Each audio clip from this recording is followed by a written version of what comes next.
दफा 370 की मनसूखी के ताल्लुक से आज सुप्रीम कोर्ट में समाअत है। दरअसल वादी के हालात पर मुख्तलिफ अर्जी गुजारों ने दरख्वास्त दाखिल कर रखी है। 21 नवंबर को दफा 370 की मनसूखी के बाद पाबंदियों से मुतालिक सुप्रीम कोर्ट में समाअत हुई।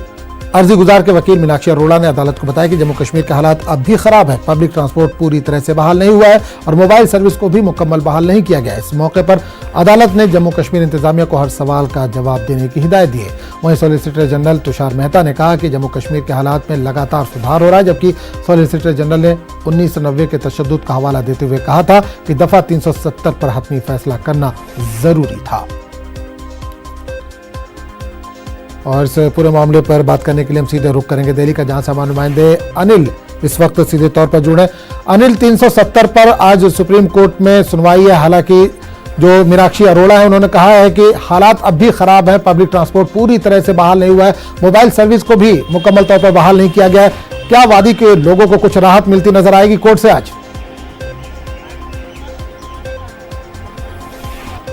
निश्चित तौर पर जिस तरह से 370 को लेकर के सुप्रीम कोर्ट में दायर की गई थी याचिका, उसके बाद आज जब अहम सुनवाई होनी है, इससे पहले भी हमने देखा कि गृह मंत्री अमित शाह ने संसद में भी कहा कि जो खासकर श्रीनगर और कश्मीर में हालात अब नियंत्रण में है, हालात सामान्य होते जा रहे हैं, धीरे धीरे सुविधाएं बढ़ती जा रही है। तो आज जब सुप्रीम कोर्ट में आज सुनवाई होगी, उसमें अहम फैसला आता है। क्या कुछ निकल करके आता है अभी हमें थोड़ा इंतजार करना पड़ेगा, लेकिन यह बात जरूर है कि जो जम्मू कश्मीर के आवाम है, जो वहाँ के लोग हैं, वहाँ के जो सहूलियतें देने की बात है, क्योंकि काफी लंबा अरसा हो गया है। अगस्त से लेकर के अब नवंबर अंतिम समय में पहुंचने को है, काफी एक लंबा समय हो गया है। हालांकि केंद्र सरकार ने तब भी कहा था कि उन्हें कुछ समय दिया जाना चाहिए, क्योंकि अभी हालत धीरे धीरे नियंत्रण में कर रहे हैं। तो अब आज के जो सुनवाई है उसमें क्या कुछ केंद्र की तरफ से रखा जाता है, क्या कुछ सुनवाई होती है, सुप्रीम कोर्ट क्या कुछ कहता है, ये निश्चित है कि जो भी सुनवाई होगी, जो भी फैसले आएंगे, वो कहीं ना कहीं कश्मीर के लोग हैं, जो कश्मीरियत है,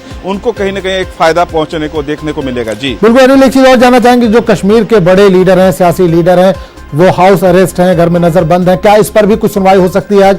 क्योंकि अब इलेक्शन भी, ये बात हो रही है कि इलेक्शन जल्द कराया जाएगा, तो क्या इन लीडरों को जो नजरबंद किया गया है उसको हटाया जा सकता है?